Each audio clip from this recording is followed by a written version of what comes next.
You stand on the shore of the ocean watching the tide come in. You sense the call of the sea beckoning to take you in further. You step forward little by little, not knowing what to expect, but expecting more. You keep going as the ocean pulls you to enter into deeper waters.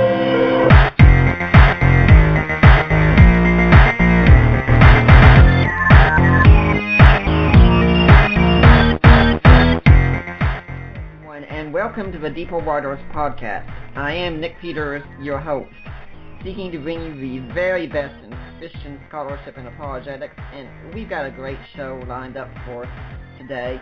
One of my favorite guests is back in the hot seat again here, and in fact he is the first one to be on the show 3 times here. This is his third appearance, and that's Mike Licona. Who is he? He has a PhD in New Testament Studies from the University of Pretoria, which he completed with distinction. He serves as Associate Professor in Theology at Houston Baptist University. He was interviewed by Lee Strobel in his book, The Case for Real Jesus, and appeared in Strobel's video, The Case for Christ. He is the author of numerous books, including The Resurrection of Jesus, A New Historiographical Approach from IVP Academic in 2010, and Paul Meets Muhammad from Baker in 2006, and co-author with Gary Habermas of the award-winning book The Case for the Resurrection of Jesus from Krager in 2004. He's also a co-editor with William Dembski of Evidence for God, 50 Arguments for Faith from the Bible, History, Philosophy, and Science, and that's from Baker in 2010. He's a member of the Evangelical Philosophical Society, the Institute for Biblical Research, and the Society of Biblical Literature, and he's spoken on more than 50 university campuses and has appeared on dozens of radio and television programs, including this one. So, Mike, welcome back. Well, thanks, Nick. Glad to be on again.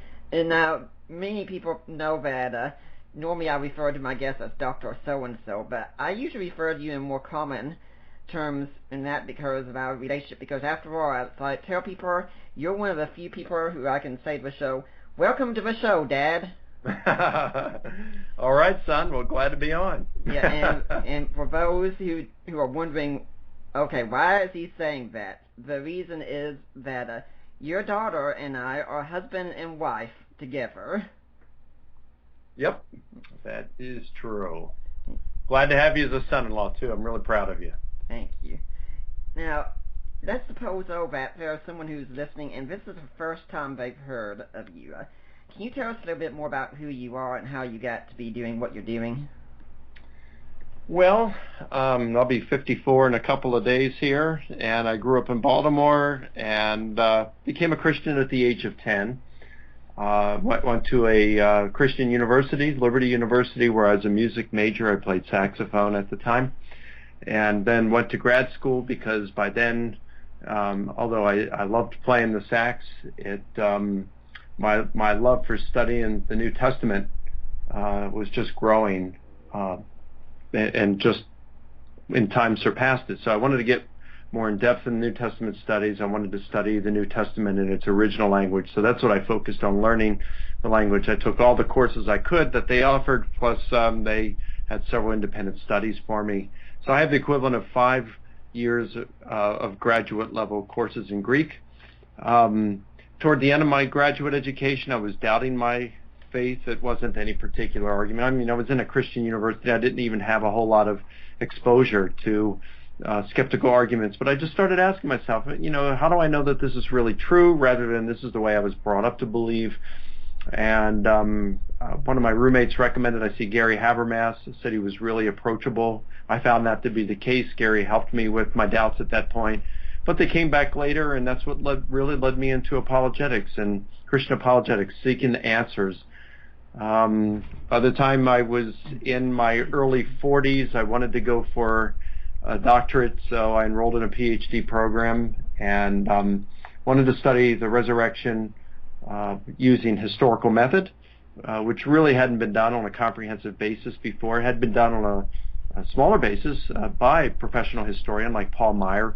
I really wanted to get in depth and go really deep into this, and so that's what I pursued. And it wasn't long into the program that as I was reading professional historians, they were saying there's no such thing as an unbiased historian, and we have to do our best to distance ourselves from our desired outcomes while our investigation proceeds. And I realized that this was going to be a handicap for me, and it's a handicap for anyone. And as a Christian, I was biased. I had my own desired outcomes. I wanted to prove Jesus rose from the dead. And so that really struck a chord with me. And I wanted to make this, because, as I freely said publicly, I tend to have doubts and struggle with them, always have. And it's not just my faith, it's everything. I'm a second guesser, I'm a triple guesser. It's just one of my idiosyncrasies. And so I wanted this to, a good solid historical investigation to help me with those doubts. But I knew in order to do that, I need to do it with the greatest amount of integrity that I could give it. So that's what led me into this investigation of the resurrection, to go in depth with it. My doctoral dissertation ended up being 3.5 to 4 times the size of the average doctoral dissertation. I was just obsessed with it. So so that's kind of where I'm at, and I really enjoy doing this stuff and really seeking to find authentic answers, and ended up getting involved in academic debates with people who are a lot smarter than me. But I wanted to see how the arguments for the historicity of the resurrection of Jesus would stand up to the toughest critical scrutiny, and have been pleasantly surprised that I don't think skeptical arguments can touch the resurrection of Jesus. I think it's by far the best historical explanation of the facts we know, and that's really helped my faith. I'd like to ask you about something that I heard you say on Scott Sullivan's show. He put a link up to an interview he did with you, that people might find this surprising, that when you first heard about apologetics, you didn't care too much for it, did you? That's true. That's very true, Nick. At that point, I remember it was my senior year in college, and I had 2 roommates who were involved in a Master of Arts in Christian Apologetics, or Philosophy and Christian Apologetics at Liberty. Smart guys, and they were talking about that. And the third, I had 3 roommates, so 2 of them were in that graduate program. The other was studying Christian apologetics as well, and David Hume and things like this, and it just did not interest me at all. It was like, well, why do you need evidence for Christianity? We all know Christianity is true. I have this relationship with the Lord, and I'm 100% certain Christianity is true. Why do you need to study the evidence and answer all these objections? I just had no use for Christian apologetics at that point. We forgive you, Mike. So it is something that I would be involved in that discipline later on in life. Yeah. And by the way, we should say this for Gary. This was all done at Liberty because HBU wasn't around yet, right? That's right. Now, today we've got a different format set up for the show today, because Justin Browley has had something on his program, Unbelievable, called Grill a Christian. And that's where he has a Christian guest come in and just answer questions. And you agreed to this format with me. And so I went on private groups on Facebook and such, and had people give me questions about the New Testament, the historical Jesus and such. And you have no clue what questions I'm about to pull out, do you? That's correct. It's a little scary. Well, it's just like being in a forum speaking somewhere, and you don't know what question could come up, and you have to be ready for anything, right? That's correct. Now, I think first question that we should ask, and this is one that I get asked several times, so this isn't one that someone sent me, but it's a question that I'm asking, and I'm saying it in light of events coming up, that on the 24th, Allie and I are going to be celebrating 5 years together. How do you think she's gone so far about murdering me this whole time? You guys are definitely made for each other, Nick. Mm-hmm. It's good to see you all together and having such a good marriage. Yeah, I was just thinking about how Ruth Bell Graham, the late wife of Billy Graham, was interviewed one time and said, as a Christian woman, have you ever thought about divorce? And she said, divorce, no. Murder, yes. Yeah. Okay. Yeah, I think just about any married couple would think along those lines. Maybe not. I mean, of course, murder is just a joke there, but I'm sure everybody who's married, there comes times in their marriage where they have great regrets over the decision to marry that person. Marriage is difficult. And we'll be talking about that some next week, but I'll give that preview when it comes to the halfway point. But let's get into the questions. And some of these come from Christians, some of these come from atheists, and again, for all people listening, I'm throwing these questions out random, so if your question doesn't get picked, it's nothing personal. I'm just doing this randomly. Here's your first question, Mike. John 14:6 states, I am the way, the truth, and the life. No one comes to the Father except through me. This firmly establishes Christian particularism. How we deposit this to a postmodern individualistic culture that accepts subjective morality and religious pluralism that would lead to positive questioning and furthering a desire for scriptural engagement in the secular community? Ooh, tough question. Yeah, it is. When it comes down to it, there is a lot within our postmodern culture that says, there are no absolutes and things like that. But people, it seems, they believe those things arbitrarily. Right. So, things like same-sex marriage and all that, there's no real truth there. It's whatever you believe, and, what's true for you is true for you. But, try to apply that to science or mathematics or something that is an ethic that is near and dear to that person's heart, and see what they have to say. So what do you think about racism? Do you think racism is just a matter of what you think is right or wrong? Oh, you don't? Well, why not? Why doesn't it apply for that? Why doesn't your physics professor or your calculus professor, are you going to go to them and say the same thing? Okay, you say the answer to this equation is this, I say it's this, can't we all just get along? What's true for you is true for you. You don't say that on a calculus test. Right. It's either true or false. So it's whatever they want to say. So, for someone like that, I just basically said, well, I think we do what we do with anything, like whether it's physics or science or whatever. This is history, and we want to look at the evidence, and we go with the position that has the most going in its favor. You're welcome to choose anything you want. If you want to think that Jesus is not the only way, you're very free to do that. But just be prepared that if Jesus is the only way and you reject him, it doesn't matter what you believe, whether you believed in a pluralistic kind of thing. If you were wrong and Jesus is the only way and you did not put your trust in him, you're going to bear the consequences, and Jesus said that those consequences will be eternal. So in that case, it's something you need to look at, and then you start looking at, did Jesus actually teach he was the only way? And yeah, he did. There's good evidence that he did. Okay. Now, this next question is along the lines of how to do history as a historian. You should really like this. My question has to do with finding the best explanation for a set of historical evidence. Bart Ehrman used to refuse to pick a theory for the evidence surrounding the resurrection. In the past, he said pretty much anything was more likely than a body being raised from the dead. I don't think this refusal is a good thing for a historian to do. In my own historical training, when writing a large paper, I would develop a preliminary explanation, or thesis, for a set of data. It guided my thinking as I kept researching and reconsidering the evidence. I don't think I could have made any real progress had I neglected to form preliminary conclusions early on.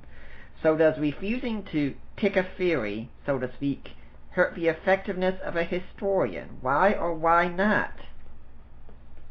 No, I don't think it necessarily has to impact your investigation in a negative manner. But if you are preloading your investigation with certain assumptions, like assuming that that a miracle would be the least probable explanation given any circumstances, well, you're already a priori setting yourself up for excluding what might be the correct explanation. I might say, to Bart or someone saying a miracle by its very definition is the least probable explanation. I might challenge that and say, well, what leads you to that conclusion? Well, it's just inherent in the definition of miracle. Well, in my investigation of miracle, I found 23 different definitions. Many of them were mutually exclusive, or, in other words, they're incompatible with each other. So why should I accept that particular definition? As far as I know, Ehrman is the only one to give that definition. So I would say, well, if that's the case, okay, if God exists and wanted to raise Jesus, then Jesus' resurrection, why would that? Of course, it's a miracle, but if God exists and wanted to raise Jesus, why would that Jesus' resurrection be the least probable explanation? It seems that, again, if God exists and wanted to raise Jesus, that his resurrection would be the most probable explanation. Mm-hmm. I could also add and say, well, let's look at two alternatives here. Jesus' body was raised, it came back to life and was totally healed within a couple-day period, and it happened by entirely natural causes. And the second is that God raised Jesus from the dead. Well, unless you can show that God doesn't exist, or if he does, that he wouldn't want to raise Jesus, well, then the second is by no means impossible. Mm-hmm. You can't even say that it's really improbable. But the first one, to say that Jesus' body returned to life by natural causes and was completely healed, well, that is impossible. That would be less likely than God raising Jesus from the dead. And so according to Ehrman, the least probable explanation is called a miracle. So in other words, God raising Jesus from the dead would be more probable, and therefore it would not be a miracle. But if Jesus was raised from the dead by natural causes, that would be a miracle because it's less probable than God raising Jesus from the dead.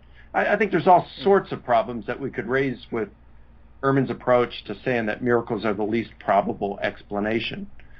So, but yeah, I think you could come at things with some hypotheses in mind.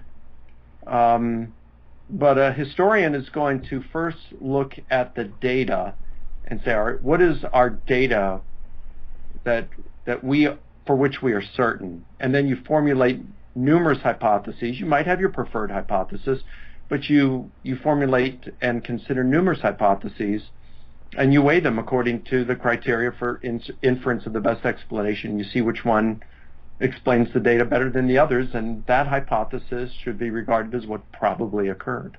I'm thinking about how Richard Burridge set out to show that the Gospels are not Greco-Roman biographies, and then ended up writing a groundbreaking book showing that, well, yeah, they actually are. Yeah, that's a good example there, Nick, of someone who did not allow his bias to guide his investigation. So, yeah, that's a real good example. He went out with a guiding hypothesis that the Gospels do not belong to the genre of Greco-Roman biography, but he was open-minded, neutral, or I should say he wasn't neutral, but he was objective enough in his investigation to allow his conclusion to be changed along the way, and he changed his mind. And as you know, his book has been groundbreaking and has changed, is probably the number one work responsible for reversing the view of the community of New Testament scholars. So now that almost, the large majority of them believe that the Gospels belong to the genre of Greco-Roman biography. Okay, let's go on to our next question. Why doesn't Mark report the virgin birth or other nativity stories or any sightings of Jesus after the resurrection? Well, in terms of the virgin birth and some of the others, I don't know. And unfortunately, we don't have Mark around. I would say that it is standard for Greco-Roman biography, and not all of them, but many of them. If you just look at Plutarch's Lives, you'll see that you read Burridge's book, but it's also played out when you look at, the other Greco-Roman biographies, and there are about 100 of them around the time of, written within 150 years on each side of Jesus, that they deal very, very little with a person's childhood. What it does is talk about their ancestry, and their family line. Matthew and Luke do talk about the virgin birth. They handle it that way. John handles it differently. They don't talk about that, but he does talk about the incarnation of Jesus. Mark does it a little bit differently. He opens up by talking about Jesus and saying, hey, as the prophet Isaiah said, the voice of one crying in the wilderness, prepare the Lord, make straight his paths. That's referring to Yahweh. And who is Mark referring this to? Relating this to? Well, it's not John the Baptist. Or John the Baptist is the one who is preparing the way for God. But who is God in this sense? According to Mark, it's Jesus. Mm-hmm. And the primary objective of a biography was to give us a portrait of the character, who that main character of the biography is. Tell us about who this person is. What were they like? And Mark is clearly saying that Jesus is divine in some sense. So he opens up and he applies the prophecy of Isaiah. He applies it to Jesus. Jesus stands in the place of God.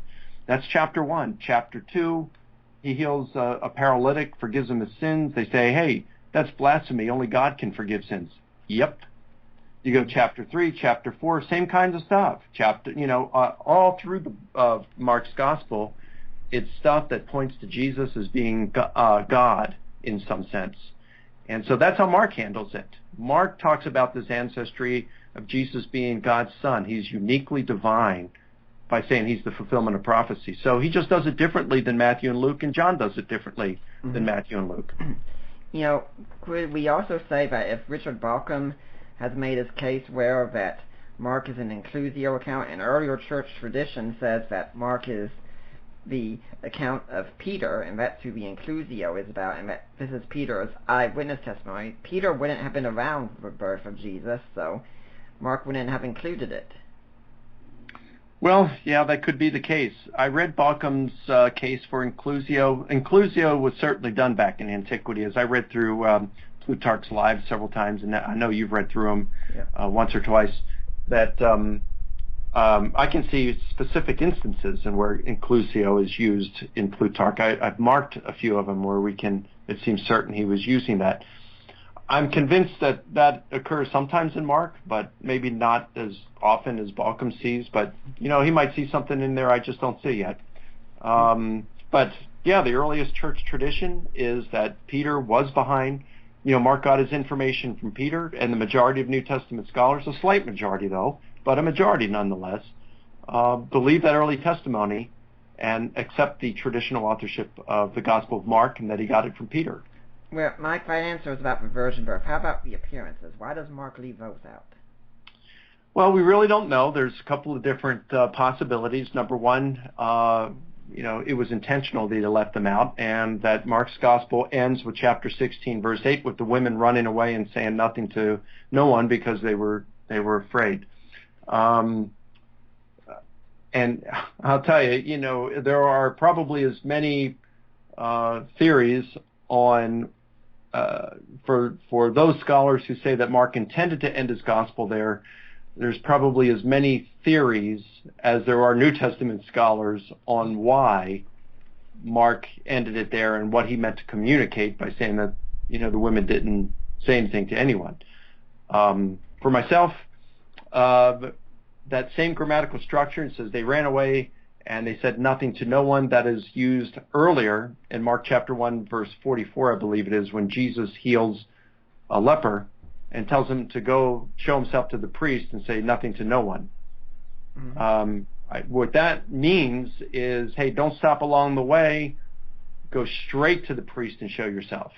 So I think, given what Mark has said in chapter 1, and he's using the same grammatical structure in chapter 16, verse 8, I think the best explanation for that is to say that the women did go and tell the disciples, but they didn't stop and tell anyone along the way.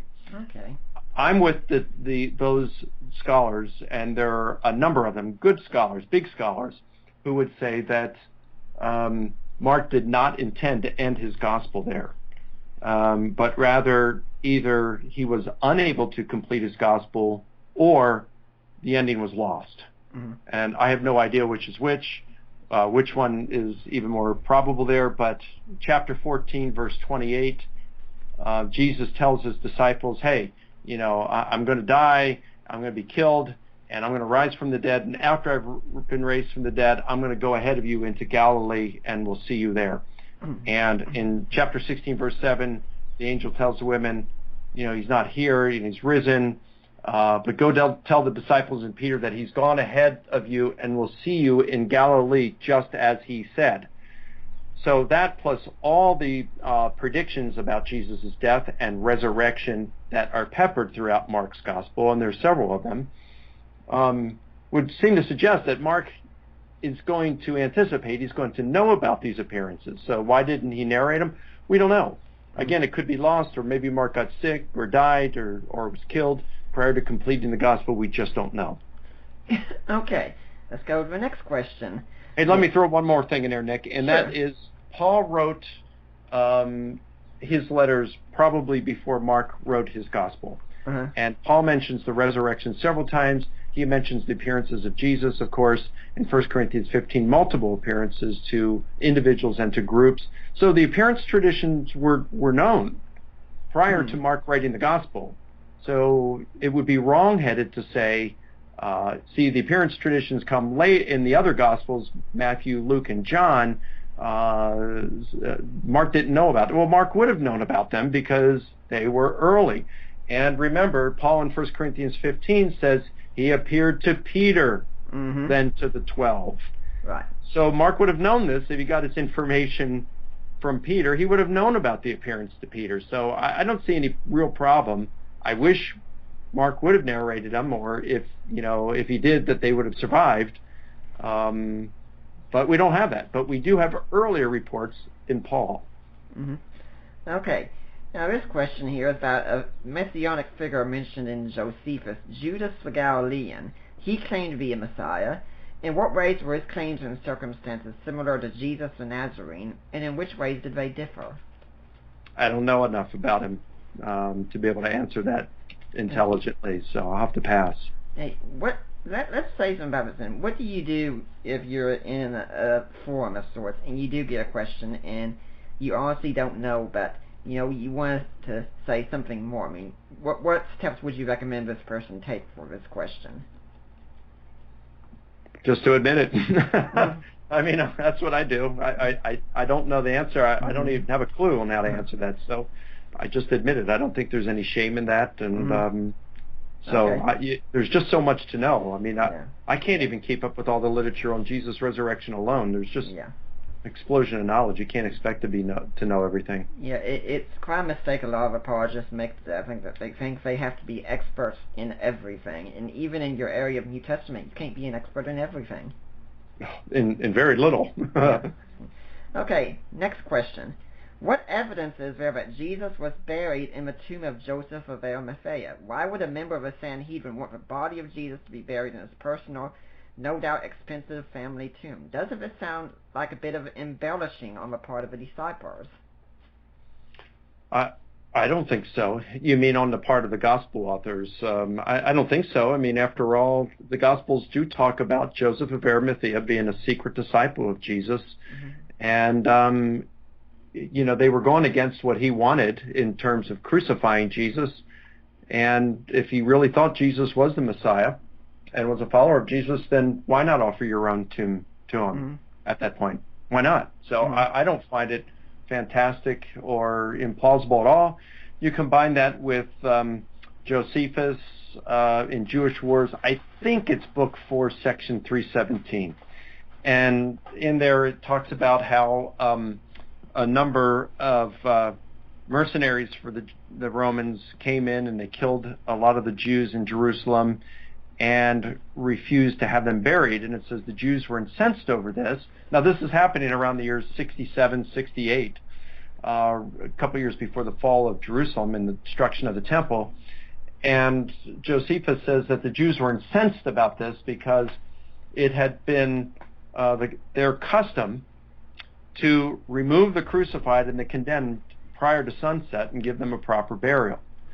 So if this is the way it was in Jerusalem prior to 67, 68, then that would suggest that the Romans, contrary to their typical practice of leaving the person on the cross for days and then giving them a dishonorable burial by throwing them into a common pit, that this would have been an exception that they would have made in Jerusalem, according to Josephus.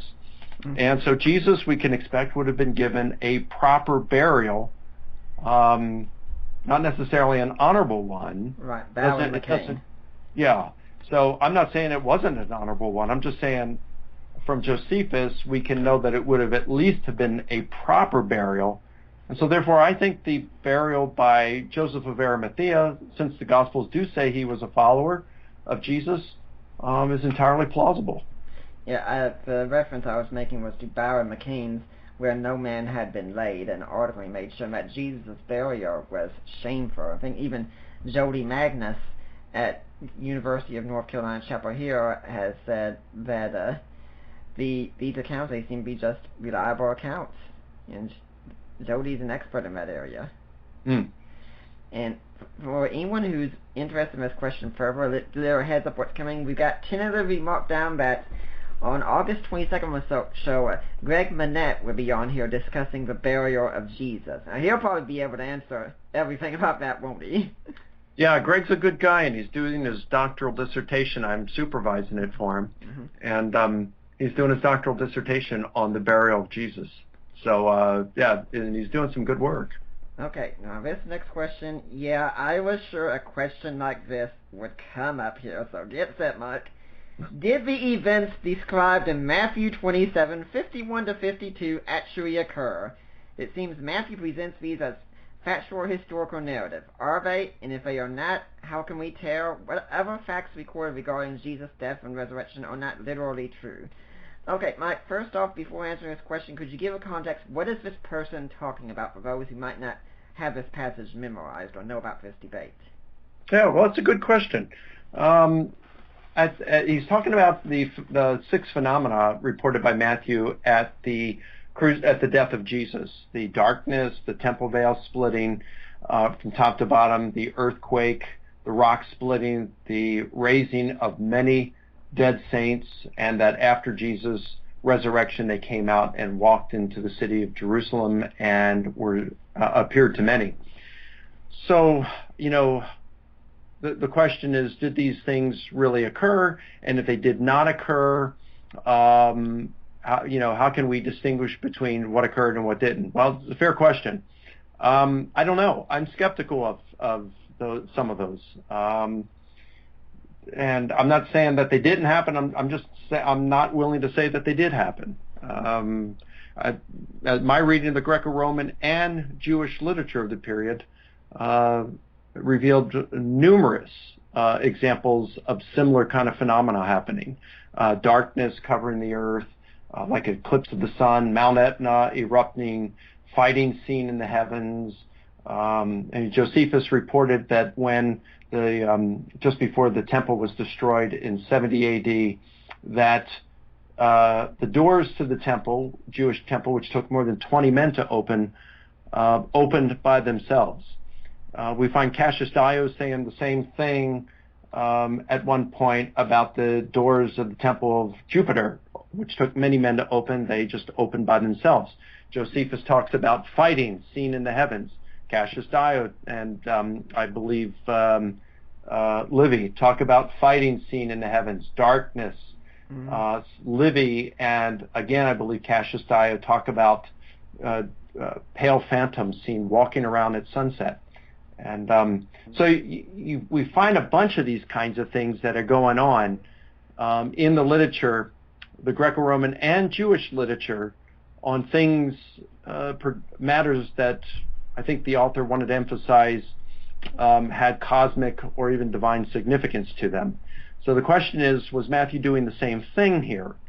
And I think it's conceivable he was. I mean, we find him talking about the sun going dark and the moon turning into blood in his Olivet Discourse.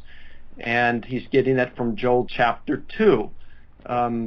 We find things like, I think it's Joel chapter 2. Then we find Peter in Acts chapter 2. He does refer to Joel chapter 2.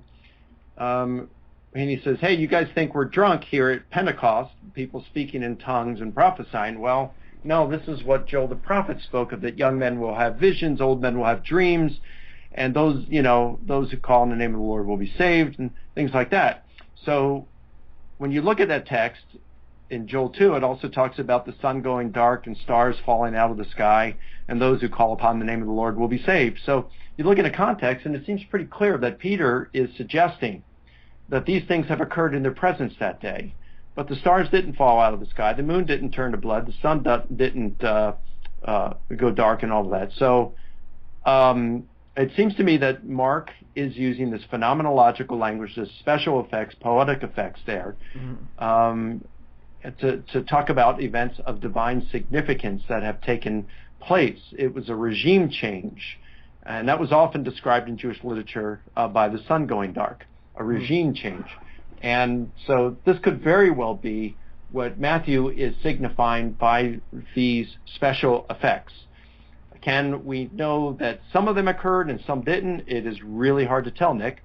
In my studies on the subject, I was able to look at a NASA website where you can go to, NASA has a website where you can go, you can enter a year, and then you can select a geographical region, and it will tell you whether there were any visible eclipses of the sun in the region that year. And then I've got a book written by John Ramsey, a classicist from the University of Illinois in Chicago, just recently retired. And it's a catalog of comets that are mentioned in the Greco-Roman literature for, I don't know, over like 900 years, 500 BC to 480, something like that. Bedtime reading. Yeah. It's a pretty interesting book, and it provides the original text and the original language plus Ramsey's English translation. And it's really interesting because on several occasions it mentions an eclipse of the sun and a comet appearing. Well, we can verify that there was a comet in that visible at that point, but we can also verify that there was no visible eclipse of the sun at that point, right? Which shows that these ancient writers could commingle special effects or poetic effects with historical data, observations. So it's kind of hard to tell what may or may not have occurred with these phenomena mentioned in Matthew, and that was just part of the genre of the day. So at the latter part of that question, of course, would be well, how do we apply that to other things, and well, sometimes we're just not going to know the answer. We're left with questions, and with 2,000 years removed from the originals, there was an otherness in the way that they wrote. They used figures of speech for which we are unaware and things like that. So it creates a noise, kind of a static that makes it difficult for us to hear and understand some of the things they're saying. When it comes to the resurrection of Jesus, well, the earliest Christians are quite clear. Paul says, if Christ has not been raised, your faith is worthless. In 1 Corinthians 15, listen, if Christ is not raised, then the dead aren't going to be raised. You and I aren't going to be raised. And if the dead aren't going to be raised, let's eat and drink today, for tomorrow we die. Party today, because this is all there is. Get all you can out of life, because there is nothing after this. And that argument makes absolutely no sense unless Paul really meant for us to believe that Jesus had been raised in space and time, that his resurrection was a literal event in history. Well, we'll have to wait and see if you get an open letter after answering this question on my show today. Next question here. Does Matthew's account of the guards placed at Jesus' tomb nullify the argument the disciples believed in Jesus' resurrection despite every predisposition to the contrary? I'm not quite I don't understand the question. I think it might be asking, we might place it more of the Pharisees with asking, why would the Pharisees place a guard at the tomb unless they believed that Jesus really thought he was going to be raised? And couldn't the disciples have really believed the same thing then? Well, I think they were saying, I think that they were saying that at least Jesus was predicting that he was going to be raised from the dead, and I do think we have good historical grounds for believing that. So if Jesus actually predicted his death, and they knew that he had predicted it, according to Matthew, they suspected not that Jesus would be raised, but that his disciples would come and steal the body and then claim that he had been raised. So, they're suspecting that that's what the disciples are going to do. I don't think that nullifies any doubts or misunderstandings that the disciples might have had. They just knew what Jesus was teaching about his death and resurrection. That doesn't mean that the disciples understood everything about that or had faith that he was actually going to be raised from the dead. Okay. What do you make of the claim that one can see a theological evolution of ideas progressing from simpler to more complex when the Gospels are placed in chronological order of authorship, from Mark to John? I don't really see that. I think you can arrange things to look the way that you want to see it. Like if I were to take a teaspoon, if I took a spoon and then I took a soup spoon and then I took a small pan and then a pot and then a bathtub and then a swimming pool and say, hey, arrange these in some kind of order, you'd probably look at them and go from small to large. And then, of course, you could, make some kind of argument out of that a teaspoon evolved into a pool or whatever you want to do, But it doesn't mean that that's what happened. You can look and, you can say in some cases that Matthew has more developed version of the story than Mark. But as I'm looking through the Gospels carefully, there are numerous cases when Mark has a greater presents the story in a more developed manner than Matthew or Luke presents it. Now, that said, I think you could look and, Mark, there are times when he provides an abbreviated account of things, and so Matthew and Luke expand on those things. That doesn't mean that they invented those things. They just might be expanding on things that they know Mark didn't cover. And then John, of course, if he's writing in the 90s, he's writing, 30, perhaps 30 years or more after Mark. And so he wants to relate things more theologically. They've already got the historical accounts. He's going to list these, but he's going to kind of interpret what these mean in the life of Jesus, why these occurred, what they mean. And I don't know that would be embellishing. It would just be a different thing, almost like a commentary, you could say, on the synoptics. So I don't know. I think that too much is made of those kinds of things. You see what you want to see, but that you can give counter examples like crazy. Mike, you've got a book coming out next year, I believe it is, on Plutarch and the Gospels. Will this kind of question be addressed in that book also?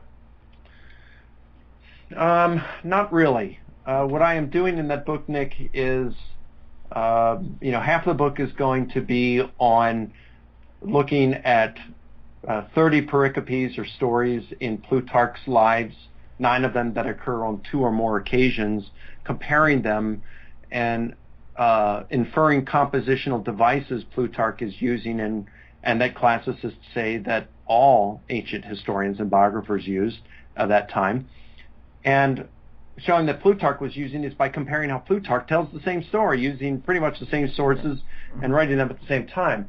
And then I'm taking those inferred compositional devices and looking at a number of pericopes or stories in the Gospels that appear on 2 or more occasions, or that appear in 2 or more of the Gospels, and seeing that these same compositional devices that we can infer being used by Plutarch are what the Gospel authors were using that explain the differences, many of the differences that we find in the Gospels.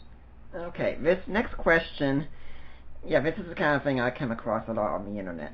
How do you handle extreme skeptics who basically will only affirm a fact of history if we have film video of it? Someone who rejects reliability of any eyewitness. Well, I'd say first of all, get your attitude correct in there. And that is our attitude, our thoughts behind this is, it is not our responsibility to convince, to persuade. If a person, you've heard this adage so many times, a man convinced against his will is of the same opinion still. So if a person doesn't want to believe and they have an unreasonable burden of proof, you're just not going to convince them. It doesn't mean that your arguments aren't good. It just means that person is closed-minded. So don't cast your pearls before swine, I'd say. And I don't mean that as a denigrating thing to the uber skeptic in that sense. I don't mean it in that sense. What I'm just saying is, choose your battles effectively. Yeah, like when I've come into conversations with people and they bring up something like that, say, look, you're given a burden of proof that no professional historian worth their salt would accept. Mm-hmm. If we apply that burden of proof that you need a video to do it, to confirm it, well, then you've got to throw out all of ancient history. That means you can't know that Caesar was assassinated, or that he had crossed the Rubicon, or that Antony defeated Brutus at Philippi. We can't know any of these things because it's not on video. And besides, even if it were on video, you just say, well, the video, can be doctored up and faked, and so there's just no way. The fact is when it comes to things that far into the past, we can only look at the data we have. We formulate hypotheses, and we judge hypotheses according to varying degrees of probability. This might have occurred. This occurred is more probable than not. This is, quite probable. It's very probable. It's certain, that this occurred. You have these varying degrees of certainty for which you can judge things, and that's what historians do, and that's all we can expect to do when it comes to something related to Jesus. Okay, let's go to the next question then. What happened to Jesus' body when he ascended? If physical, does he still have to take care of bodily functions that we have here? We have no idea. Scriptures do not address it, and all you can do is speculate, and they're kind of useless questions, I think. I'm not saying that the person asked that. I'm not trying to insult them in any sense. I'm just saying we need not really spend much time on wondering about that. What we do know is that the earliest Christians believed that Jesus was raised bodily. Even Paul, years later, about 30 years later, when he wrote Colossians, and I think Paul wrote Colossians, and a ever so slight majority of scholars believe that Paul wrote Colossians. So when he wrote that, in Colossians 2, I think it's verse 8 or verse 9, he says, for in him, in Christ, all the fullness of deity dwells, present tense, in bodily form. That's verse 9. So Paul believed that Jesus still had a body. It was a glorious body. Philippians chapter 3, verses 20 and 21 talked about Jesus having a glorious body, and that our bodies, our current mortal, humble bodies, will be transformed to be like Jesus' glorious body. So what is that like now? Well, we don't know. It's a supernatural body. It's an immortal body. If we are to believe Luke's account of the appearance to the Emmaus disciples, John's account, when Jesus appeared the first or second time to his disciples in the room that had locked doors, he could appear and disappear at will. So, I think N.T. Wright gave it a pretty decent term when he called it transphysical. Mm-hmm. What exactly that means, who knows? We can leave it sufficiently vague because the scriptures just don't tell us anymore, and anything beyond that is just pure speculation. Okay, the next question here. Did Nazareth have a synagogue at the time of Jesus? How would this affect the reading of Luke 4? I haven't studied archaeology, and so I can't answer that question. I don't know the answer to that question. I never studied. Would you recommend the question or go to someone like, say, Craig Evans on this? Oh, Craig Evans would be phenomenal, something like that. Yep. Mm-hmm. Or I don't know if this book covers it, but there's a book edited by James Charlesworth of Princeton.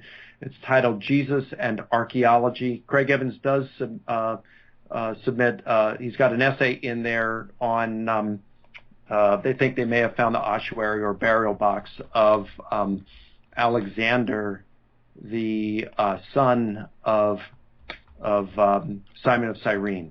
Mm-hmm. So, but there's a lot in there about that and about archaeology in the New Testament, and so that'd be a book to look at. But yeah, someone like Craig Evans would probably know the answer to that. Okay. I'm thinking his book Jesus and His Word right now has something on that. Okay. Okay. Next question. I've often taken the position that the Jews of Jesus' time, including the disciples, had no concept of one individual being raised in the middle of time, and that Jesus' resurrection came as a shock to them. Their mindset, rather, was of a general resurrection at the end of time. Of course, this is the position of scholars such as N.T. Wright. If this is the case, how do we handle passages like Luke 9:18-20 and parallels, which seem to suggest a popular notion of one individual returning from the dead in some way?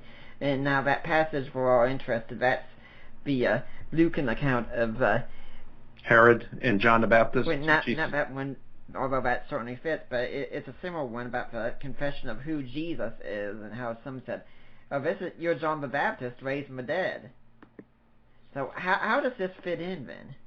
All right, that's Luke chapter 9, verse what? 18-20. All right, so let me just look at that real quickly. Who the crowd say I am? All right, John the Baptist, Elijah, were some of the others.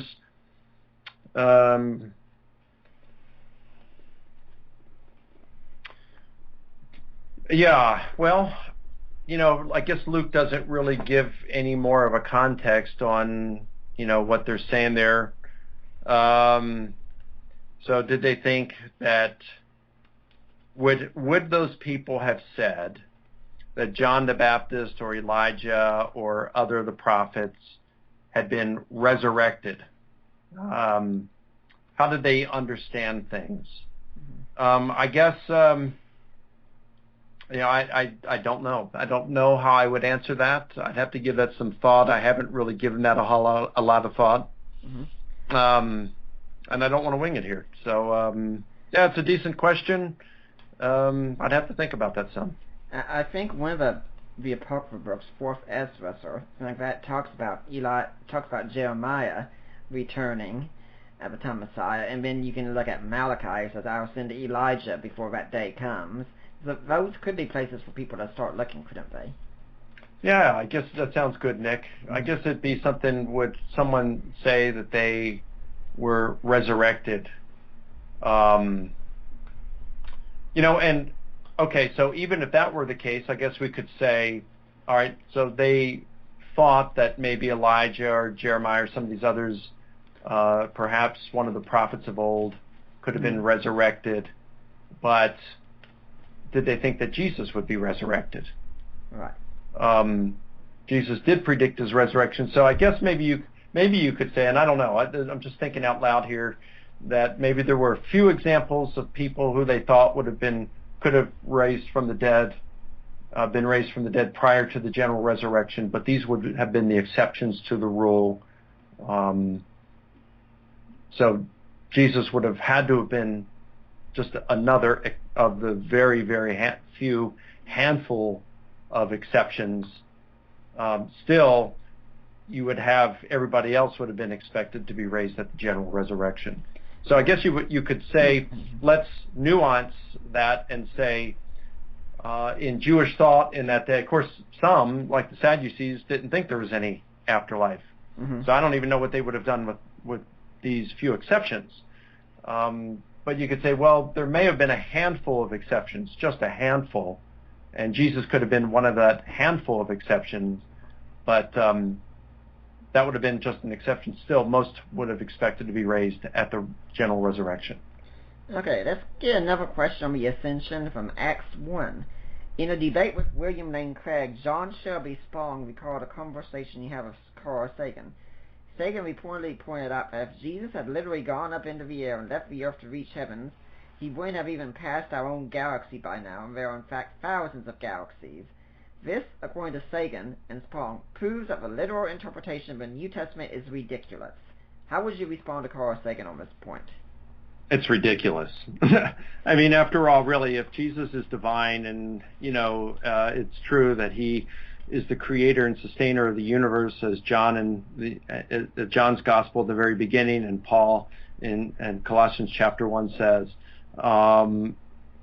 if Jesus is the creator and sustainer of the universe, he's not limited by having to travel at the speed of light, or whatever case, he can think about being somewhere and he's there. And if he can appear and disappear at will, I don't have any problem with thinking that he still has to be traveling in space to get out of the universe. Okay, here's another question on Matthew 27. Now some of this has been answered earlier, but there's an extra bit of I think you can do. How does Dr. Licona determine which bits are historical and which bits aren't? For example, a zombie horde walking about, earthquake at Jesus' death, resurrection, and ascension. No extra biblical sources mention these events, so by what criteria does he distinguish them, and does he fear he is being intellectually honest and consistent in the application of said criteria? Well, we dealt with this a little bit earlier, and I think, I try to be consistent and say, all right, there are some things we can prove, some things that we can't.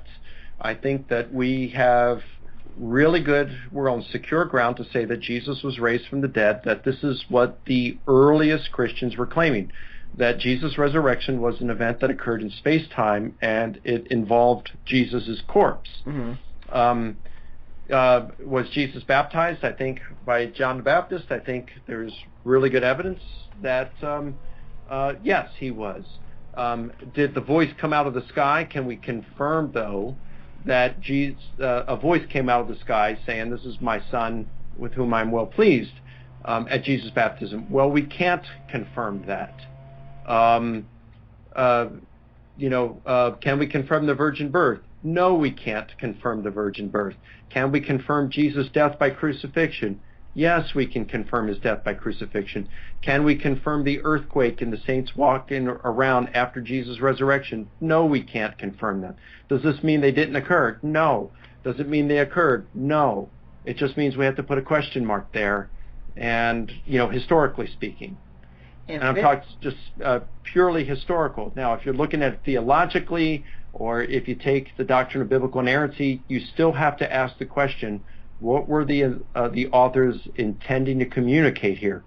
Like Matthew, did he intend to communicate these things actually occurred in space-time, these 6 phenomena reported at Jesus' death? And I think some of that we got to just have to put a question mark there and say it's really difficult to determine.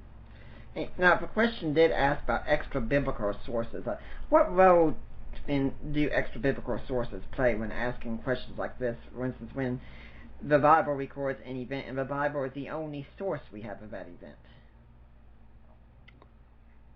Well, I do think, look, just about all the biblical literature is written according to a genre within its cultural milieu.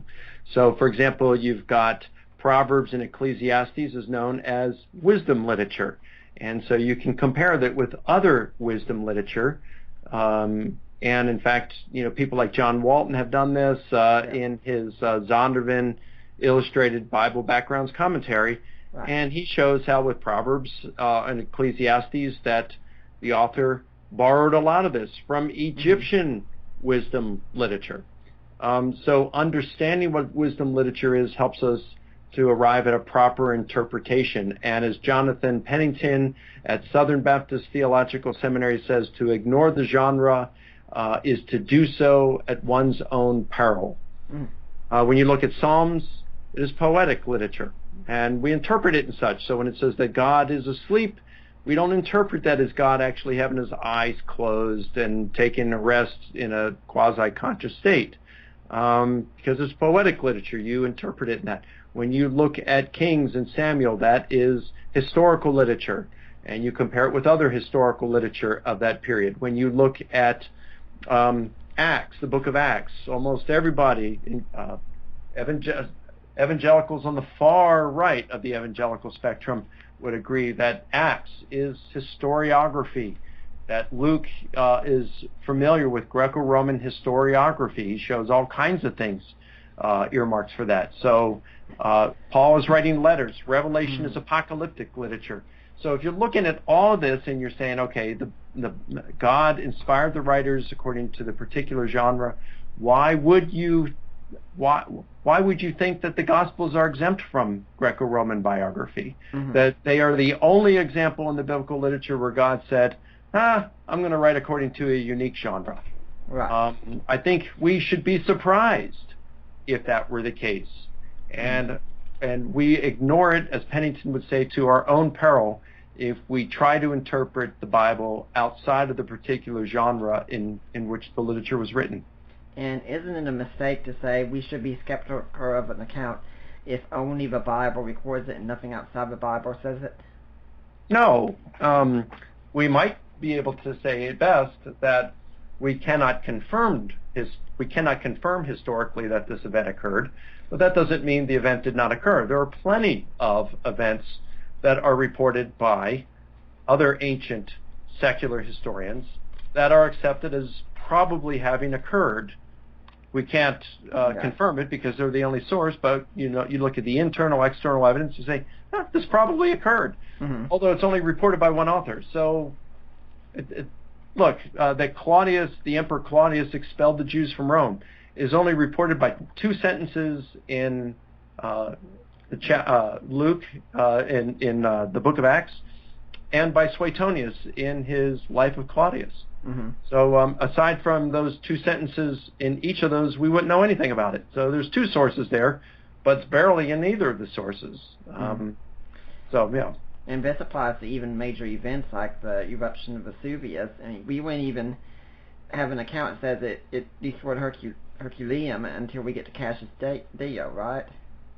I haven't studied that one, Nick, so I'll just go with you on that one. Okay. Well, at this point, we're halfway through the show. I'd like to remind when you're listening to Deeper Waters podcast, Dr. Mike Licona is my guest. We're playing Grill Christian here, asking him questions about the New Testament. And we talked a little bit about marriage, seeing as my wife and I are about to celebrate 5 years together in a couple of weeks. And if you want to talk about marriage, you need to be listening next week. We're going to have someone come on the show who's been a good friend to Mike lately, I understand. Glenn Stanton is going to be on the show. He's from Focus on Family. He's a scholar on marriage. We're going to be talking about what difference marriage makes, and definitely be talking some about the recent events that the Supreme Court has brought about in our country, and perhaps what we Christians can do about it. So be listening next week when we have Glenn Stanton coming on talking about why marriage matters. But for now, let's get back to Mike and some questions here. Okay, this one's about the character of Jesus. Hey, by the way, Nick, happy anniversary coming up here. Thank you. That's great. You've already made it longer than a lot of couples do. I got a few years on you. I think my wife and I have been married 28 years, and we have a strange and wonderful relationship. I'm strange, and she's wonderful. Yeah, and are you kind of wondering the same question of how is it that she hasn't killed you yet, right? That's exactly right. Yeah. Sleep with one eye open. Although Allie has said something about having a baseball bat under the bed. I'm still trying to figure out what that's about. Okay, this one's about the character of Jesus. Why did Jesus curse the fig tree? Was it because it was not bearing fruit out of the season, as he stated? Isn't that kind of petty and disingenuous on his part? Well, it kind of seems that way, but what if Jesus was wanting to make a point out of that, you know? And the point being pretty much, Israel bears fruit, accept him as the Messiah, bear fruit, or be destroyed. And that's exactly what happened. It's, the temple was destroyed, and according to Hebrews, according to Paul and the rest of them, the covenant with Israel, in that sense, there's a new covenant that has now been made. And the covenant is with Jew and Gentile alike. So it's not through Judaism anymore. It's through Jesus. And the temple is no longer around. That has been destroyed. That is the fig tree. The temple system has been destroyed. It has withered and died. And so Jesus cursing the fig tree was just the foreshadowing of what was to come with the destruction of the Jewish temple cult. Some people could wonder the same question about the herd of pigs that Jesus had driven into the lake when he was in the region where he healed Legion. Would that be the same kind of thing? Yeah, I guess so. I guess your PETA folks wouldn't like that too much. No. So it would be the green criteria, right? He wouldn't curse a fig tree because it would hurt the environment, and he loved animals, so he wouldn't have done that with the swine. Yeah. So that'd be an arbitrary criterion. Yeah, we can think it's funny, but Bertrand Russell actually does raise that argument about the swine and why I'm not a Christian. Well, if that's what he wanted to use, he's very free to do that. Okay, we've got another question here about Matthew 27. For some reason, you seem to be a magnet for these kinds of questions here. I have no idea why. No idea why. Is Matthew 27, 52 to 53 good evidence that the first Christians were inventing stories about bodily resurrection? I don't think so. If they were using it, let's just say for a moment that they were using a poetic device that had been used by many different historians of that milieu. Mm-hmm. If that's what was going on, then it's not necessarily invention any more than someone reports and says, "Hey, it was raining cats and dogs today," to say that this person was given to fiction, mm-hmm. or to say that the events of 9/11 were earth-shaking. We wouldn't interpret that to say, it'd be wrong to interpret that to say, wow, there was a massive earthquake that was felt around the world that day. Mm-hmm. That would be a hermeneutical blunder right there. And so I think this is where a number of skeptical scholars go wrong with that text. Because if Matthew is using a poetic device here, poetic, apocalyptic type of language, whatever you want to call it, then it would be wrong for us to say that Matthew is speaking of the saints being raised in a literal sense, but it's equally false to say that Matthew was speaking in terms of actual resurrections there and inventing this, mm-hmm. because maybe Matthew didn't intend for us to believe it in that sense. Mm-hmm.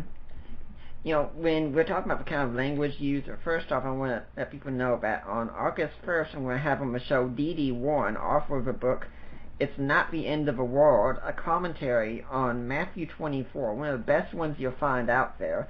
And so we'll be talking about this kind of language a bit there. But I recently wrote a review of Jerry Coynet's book, Faith versus Facts, and he talked about this, well, how do you know what's literal, how do you know what isn't? And I brought up this, I just looked for sports stories online, because I don't normally look for this kind of stuff, because as you can say, when we get together with you all and you all turn on the football game, I pop open my book and just start reading. Yes, I'm the weirdo here. But I found this review of Super Bowl 22. Some of these phrases you can tell are metaphors because of the use of like and such, but here are things that were said in this short article here describing it. Like worthless documents, the Denver Broncos were cut up, torn apart, and scattered about San Diego's Jack Murphy Stadium by Old North's favorite team. The Washington Redskins Sunday massacre was 42-10. The slaughter was on. A tremor started Super Bowl week in San Diego. A Washington earthquake ended it. We could ask the same kind of question, couldn't we? That's great. You got to send me a copy of that. I love it. Mm-hmm. Yeah, gosh, you could say, see, in the late 20th century, they had gladiatorial events. Uh-huh. And these happened with an earthquake. Or you can just say, geez, we use the same rules of literature we use in other places. Sometimes it is much harder because we're so far removed from the events in the culture, but it's still the same basic principle, isn't it? It sure is, Nick. That is just a fantastic example. And then there's just so many others. There's some interpret origin. It's kind of questionable, the interpretation, but it seems that he took Jesus' statement about some making themselves eunuchs for the kingdom, and he took that literally and performed self-castration. Yeah, I kind of wince when I hear that.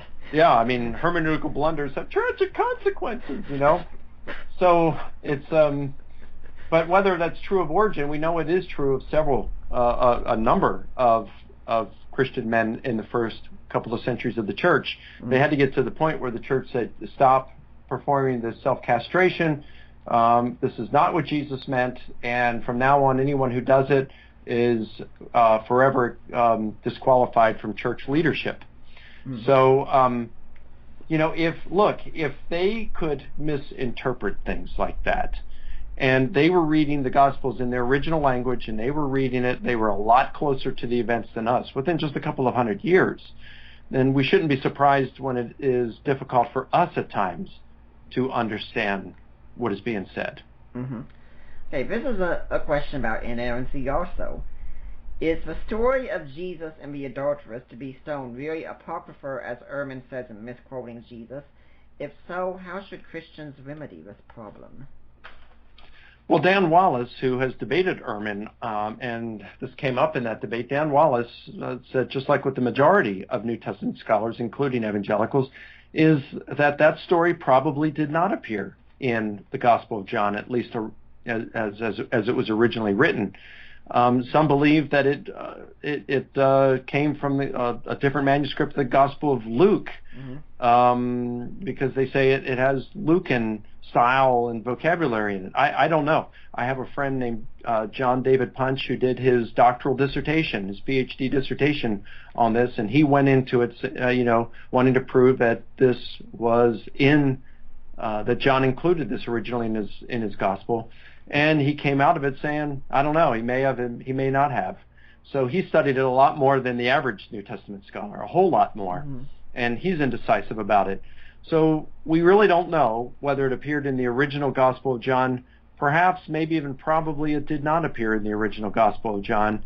Did it actually happen in the life of Jesus? Well, there are a number of New Testament scholars who would say that even if it didn't appear in the original Gospel of John, it may very well reflect an authentic event in the life of Jesus. We don't know. So I would say that pastors should tread very carefully when using this in a sermon, and maybe they should avoid it altogether. Now let's take the worst case scenario, and let's suppose that this really is an apocryphal story. I mean, does this damage our understanding of inerrancy, of the reliability of the text? Well, of course not, because what is being said there, what is being taught is we need to forgive, that everybody is guilty of sin, and that even an adulteress who was caught in the act can be forgiven. So, isn't this taught all throughout the other Gospels and throughout the New Testament literature? We really don't lose anything. And if it is an addition to the text, it's in fact one that we can recognize, which should show us how reliable the text really is. Say that again, I'm sorry. If it is an addition to the text, the thing is we can recognize it as an addition, and the only way we could recognize it as an addition is if we had some idea of what the text originally said. So that kind of does, in a roundabout way, show how reliable the text is.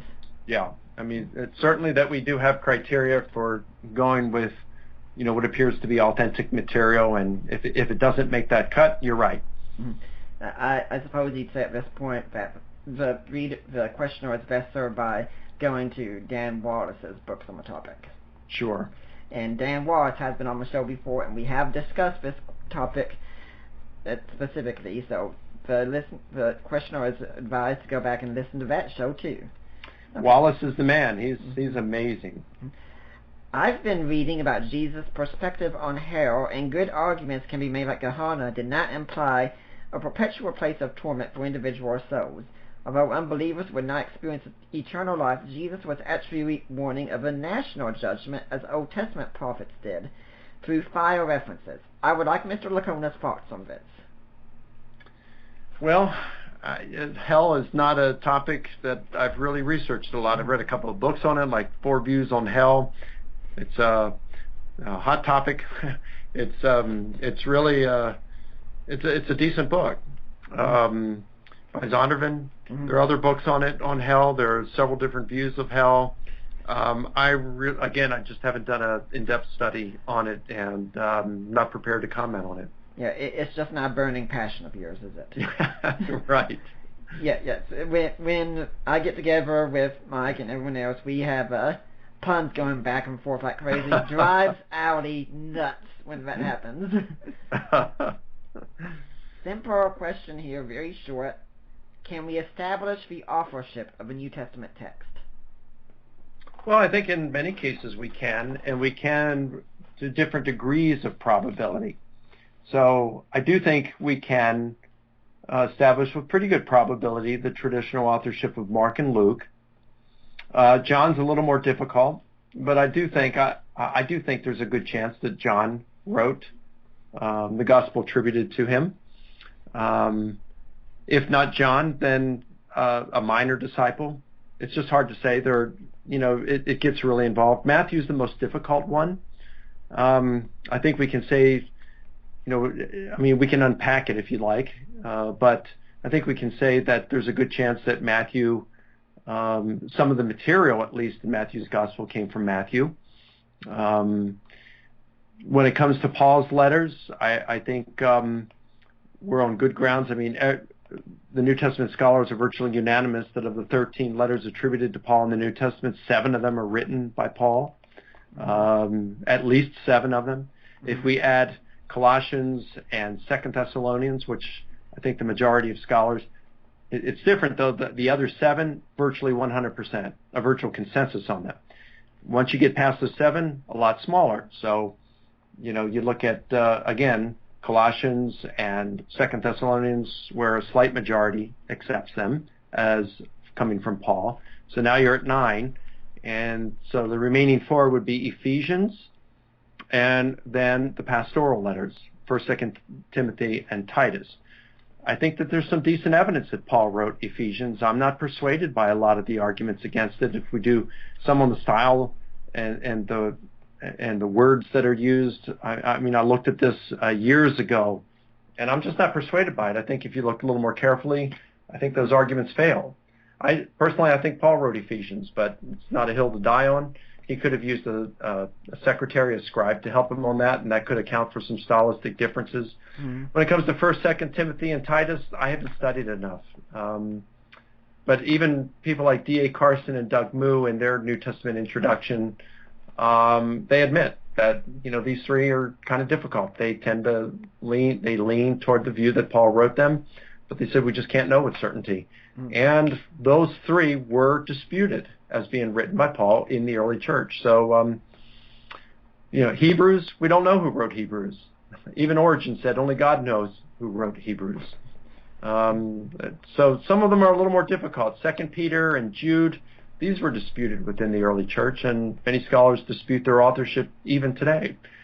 So some are just more easier. They're just more, the traditional authorship is more easily established with some than others.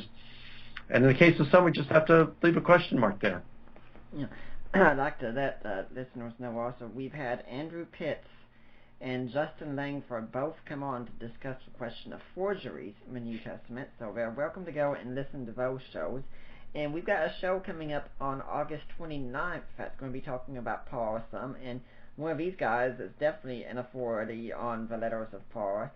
And that's going to be Rodney Reeves and Randy Richards talking about their book Rediscovering Paul.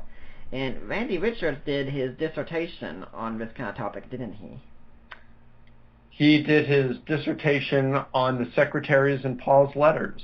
Yes. And fascinating dissertation. I've read the dissertation. I wish that I had not. and the only reason I haven't, I wish that I had not, is because it came out in a more popular book version that included everything in the dissertation and more. And it was like a whole lot cheaper. You could buy it for like $15, whereas I paid, I think, $70 for his dissertation. So I could have learned more for about only 25% of that cost, or even less. So, fantastic work that Randy did on that. Mm-hmm. Okay, well, I'd like to remind everyone, since we don't know how long it could take for the next question, that everything we do here is listener-supported. And I'm going to take a little bit different format to discuss how that works today due to the guests I have on. I'd like to say you can support us through Amazon. We do have a bookstore, so you can buy books that you hear about on the show. You can support us by buying books that I have written or co-written as well, such as A Creed for the Ages, my look at the Apostles' Creed, or Defining Inerrancy, which I think that's got a little something to do with some of the questions that we've had on the show today. Just getting a hint that it does. Groundless, a book J.P. Holding and I also co-wrote, responding to Dan Barker, and one that I wrote with an atheist, God and Natural Disasters, dealing with the problem of evil there. And you can work with my friend Lena Klester. We've got a link to our site where she works with Premier Jewelry. You go there and you enter the code LOVE, and you make a purchase of a jewelry, and when you do, you let her know, you let me know, and I contact her then, and whatever you purchase, 25% goes to Deeper Waters. Which means, guys, if you want to buy your wife or your girlfriend a very nice piece of jewelry, you spend, say, $100 getting it, you just made a $25 donation also to Deeper Waters, and we really appreciate that. And the last way to make a donation, and the most common way, is to make it through Risen Jesus, which is your ministry, Mike. So if someone wants to make a donation that way, how do they go about doing it? Well, I would say, Nick, this last way that you mentioned is the, in my opinion, would be the best of all ways of supporting you, and I think your ministry is certainly worth supporting. And a person could give $25 or $50 or $100. They could do it one time, or they can sign up so that it's a recurring donation, and they could even do it on their credit card so that they get miles for it every month, points for it every month, which helps them. So, I mean, a $25 or $50 a month may not be a whole lot to one of our listeners, but it can make a big difference for you because it'd be a number of people doing it. You get 10, 20 people. Say you get 20 people doing $50 a month. That's $1,000 a month. It's at $50 a month that most people won't miss. Right. But wow, you get 20 people making a $50 a month contribution. It makes a huge difference in your life, in your world. Oh yes. So I would encourage people to consider giving a $50, signing up to give a $50 recurring donation. Now here's how they would do it. Go to risenjesus.com, which is my website, my personal website. And then they go to the donate page, and then they just enter their information in there. If they would rather it come out monthly electronically from their checking account, I can't do that for them, but it gives them directions on how to do that. However they do it, whether they do it through their credit card or they send a check or they get it set up so monthly it comes out of their checking account, and they choose the amount and they can stop it anytime they want. However they decide to do it, in order for that to go into your account, they have to send you or me an email saying that this amount that they just set up to contribute a certain amount, $50 a month or whatever it is, and they want it to go to Nick Peters. So they can do that by just sending an email through, they just go to the contact page on my website, risenjesus.com. They've already been there to do the donate, and then they just send an email saying that they just signed up for that, they're giving $50 a month or however much, and that this is meant for Nick Peters, for his ministry. And it's tax deductible. We have a 501c3, so it's tax deductible, is allowable by law, and they'll get a receipt at the end of the year for it all. Yeah, and I'd like to say that Mike isn't just saying this out of some sort of personal bias or such. He's really been a great supporter and admirer of a lot of material that I've produced here, and he really does think it's worth funding. I do. I think it is definitely worthwhile. You're doing some great stuff, Nick. And I'll tell you, the recent, I saw an email that came not long ago, and it wasn't an email. I think it was on Facebook, a pastor commenting, thanking you, Nick Peters, for the work that you do because it had saved his faith. Think about that. The work that Nick Peters is doing saved the faith of a pastor. And think of what that means for his congregation. So it has a ripple effect. You're doing some great work, and for people to give, however much it is, a little bit, $5 a month, $10 a month, $50 a month, $100 a month, $500 a month, whatever it is, or a one-time gift, it helps. It helps, and you can make a difference in the kingdom of God. Yeah. Now, I saved that best way for last because I'm also going to turn it over to you, and there's a similar way to make donations to your ministry if people want to do that, isn't there? Yeah, all they have to do, they can, again, just go to the donate page and enter the amount, that they want to donate, and whether it's a recurring, it's real simple. And they don't have to send an email to say that it's for you. I mean, it just automatically, it goes into our ministry, and they'll get a receipt at the end of the year, and of course, we appreciate support from anyone because it helps us. We're largely donor supported, so we appreciate that as well. So again, you can make a donation the exact same way. If you want to go to Mike's ministry, just make a donation. If you want to go to mine, let us know.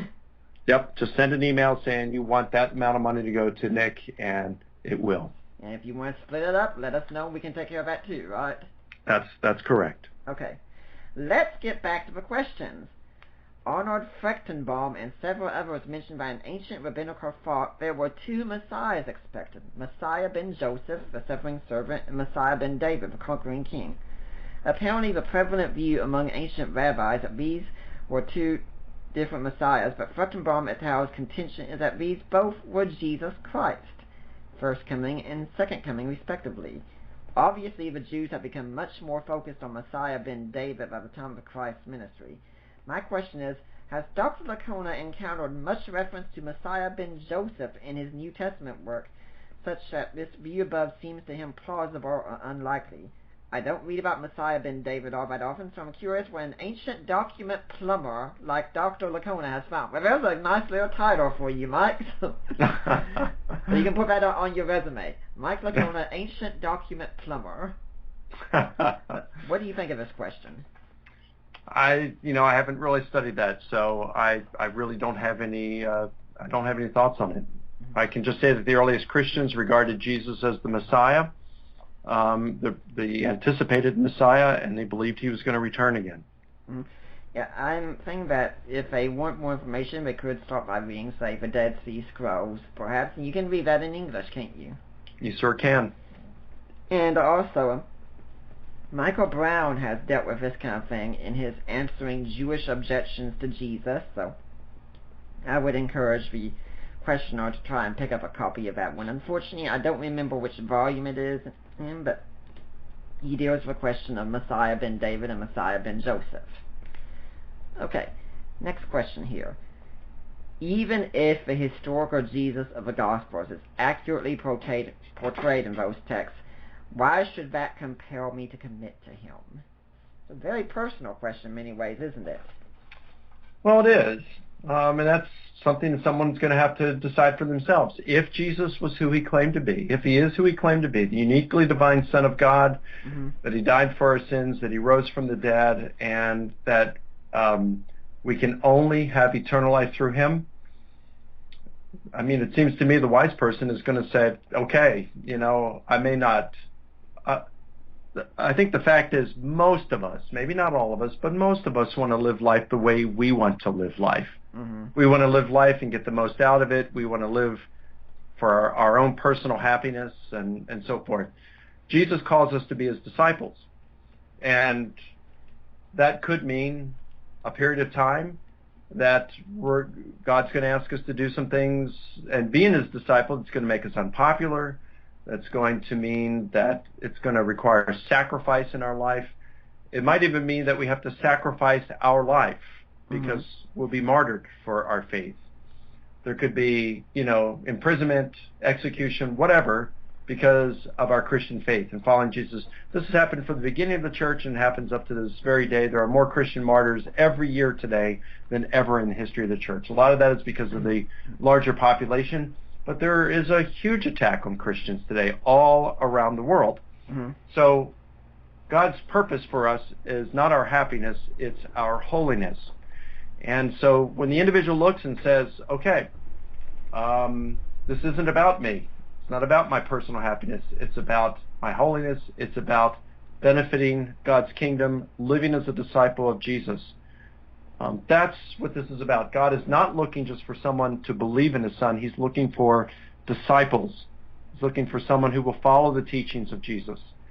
And so if everything in the Gospels is true, you've got to look, and even as Jesus said, count the costs. And then make your decision.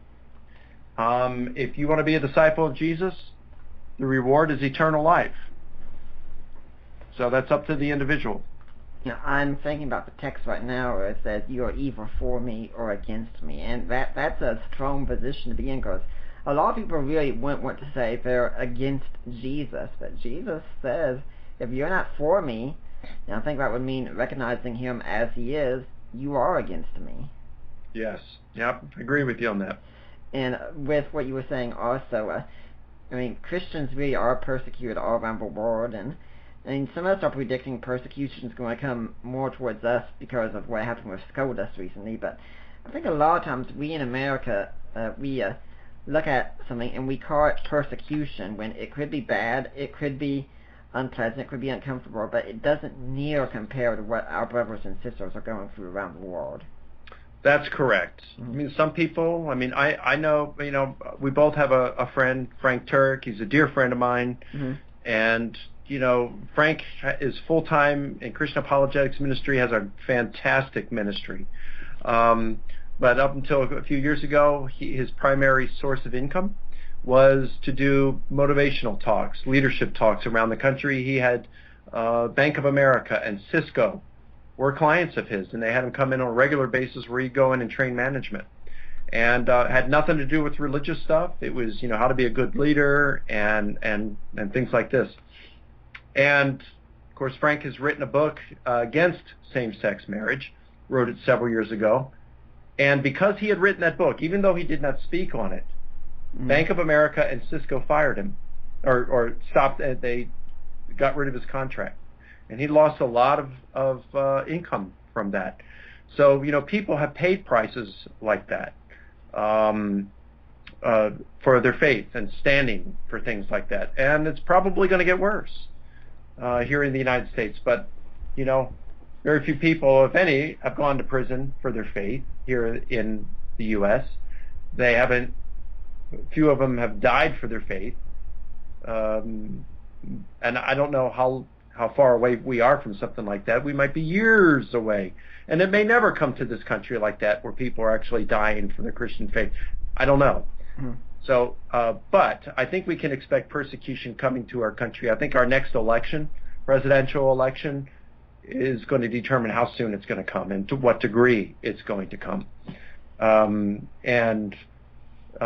you're right. Around the world, I mean, they're not here in the U.S. lining people up like ISIS is doing and beheading them on video for being Christians. We're not there yet. So, I agree with you, Nick. We need to stop whining in our culture about not getting our way. We are not the default anymore. We are a minority. We now live in a post-Christian culture. And we have to learn to live with that, just like the earliest Christians did, and just like most Christians around the world today have to live in that way. We have to learn to live and accept that we are not the majority. Okay, this question here, it's not a New Testament question per se, it's a rather more personal one, but I thought it would be a great one to include in here when someone emailed it to me. Through all the criticisms and sufferings you've endured, what and or who keeps you going? Well, I don't know that I've had a whole lot of sufferings. I mean, a few years ago there was a conflict where I was being attacked and stuff said about me. And, that was difficult on us. It was difficult on me, my wife, my family. But, I don't know. What keeps me going? That my love for God keeps me going. Mm-hmm. I'm motivated because I want to serve the kingdom. And I want to serve God. The Lord has done so much for me, and my life is devoted to Him. Mm-hmm. So that's what keeps me going. I'm not here to please people. If some of the things that I propose at times shakes up the hornet's nest, or is not liked by the uber conservative movement, the uber conservative element of the evangelical movement, well, then so be it. I'm going to go with my conscience. I'm going to go with where I think my research is leading, and yeah.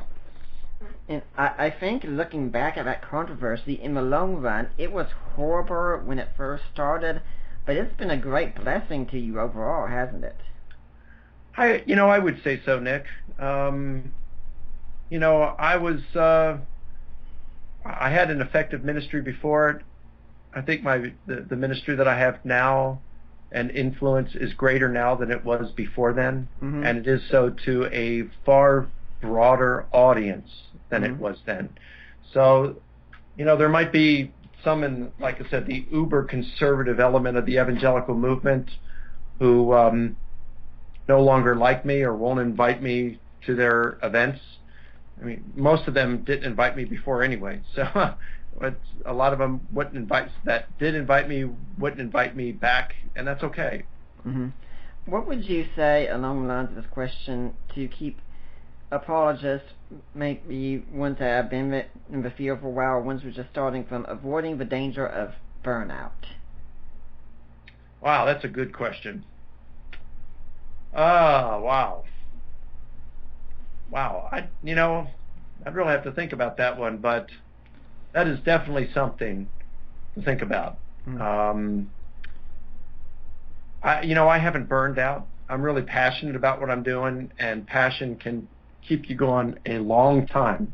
Mm-hmm. But you do have to, I would say, number one, Jesus said, man was not made for the Sabbath, but the Sabbath for man. Yep. I don't think it's a sin to work on the Sabbath. Yep. But I'll tell you this, I find that throughout the week, if I take Sunday off, mm-hmm. that and I just relax and not do any work that day, not even think about some of the research project I'm on, not respond to involved emails, answering questions and things like that. Yeah. I have a lot more energy and my mind is fresh throughout the week. It's kind of like, I guess you could say it's like working out. If you work out with weights every day, it's not going to be productive after a while because your body needs rest time. Mm-hmm. And that rest time, when you lift weights, that rest time is every bit as important as lifting itself, mm-hmm. to give your body a chance to recuperate and build itself. And it's the same thing with your mind. So you need time. You need at least that one day a week where you just distance yourself from your research and your emails and don't get involved in in-depth discussions on Facebook. Just take the day off and do nothing related to ministry or apologetics. You need that day to rejuvenate.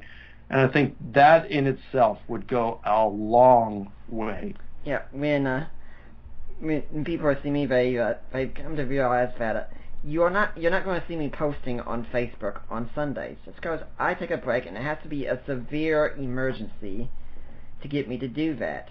And I know you and I both also, we have our hobbies. If I'm over at your house, you'll often turn on a football game.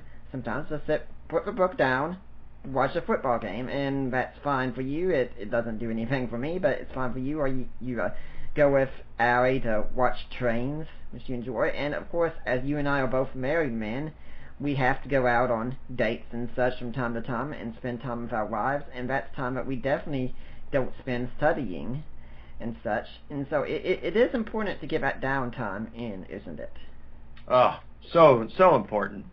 I think every individual is just going to have to set boundaries for themselves. Yeah. I don't know what everybody's schedule is. Everybody's schedule is going to be a little differently. I found that when I was doing my doctoral work, I was having problems sleeping, and I went for some sleep studies, the overnight kind where they hook you up and everything, and then talking to the sleep doctor afterward, the sleep doctor would ask me these questions, and one was, so what's your schedule look like at night? And I told her, and she said, no. If you're going to go to bed at whatever hour, you need to stop working no less than 2 hours before going to bed. And don't even watch television or be on your computer within an hour of going to bed. Well, what do? Read, things like that. And that really helped a lot. You gotta give your mind a chance to slow down, to calm down. And sleep is really important. You don't get sleep, you're not going to be that productive either.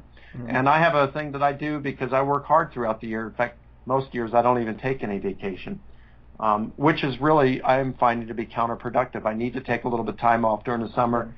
And I'll start doing that next year because I can't. I'm under a book writing deadline now, but I always try to take the last 2 weeks of the year off, and I find that really helps me, and that I'm usually just aching to go start January 1st again. But those last 2 weeks of the year, I try to really guard. I need that downtime. Yeah, I also tell guys when they're getting ready to get married, I say, look, when you get married, here's my advice to you: go for a week, no email. No Facebook. Let your only book that you read be your Bible.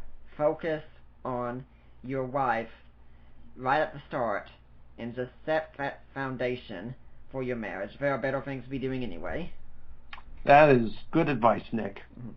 You know what? And William Lane Craig, he told me that he does not go on Facebook, nor does he answer emails until and he only does it between 4 and 5 o'clock in the afternoon. Mm-hmm. And if it doesn't get done within that hour, it doesn't get done. But, you know, we can spend hours and hours every day on Facebook and answering emails and things like that. I mean, it can just be a black hole to suck your time and life into it.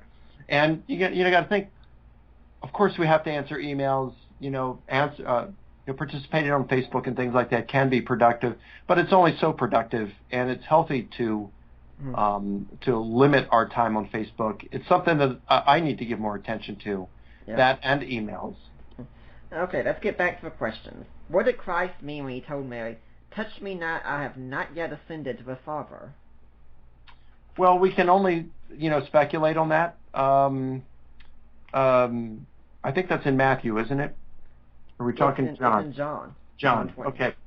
So, if I remember correctly, Craig Keener in his commentary is basically saying this is John and his literary artistry, which is designed to say, listen, things are now going to change, and you can't hold on to me. Our relationship is changing, son. I'm not going to be here like this. The Holy Spirit is going to be with you, and you need to start with this. He mentions the ascension there, and then later on in the room, it says Jesus breathed on them and said, "Receive the Holy Spirit." And he says that this is John's literary artistry because John is not going to write a sequel like Luke did with Acts that talks about Pentecost. And so this is John's way of doing the Pentecost. So I think that's plausible. It's a plausible explanation. In the end, we're not going to know for sure. We do know. We can show how John, takes a lot more freedom in the way he reworks the Jesus tradition than the synoptics do. I like a statement that N.T. Wright made once, and he said he made it on a job interview and did not get the job as a result of this. But they asked him about John and what he thought about John compared to the synoptics, because the stories that's told by John are often so different than what we find in the synoptics.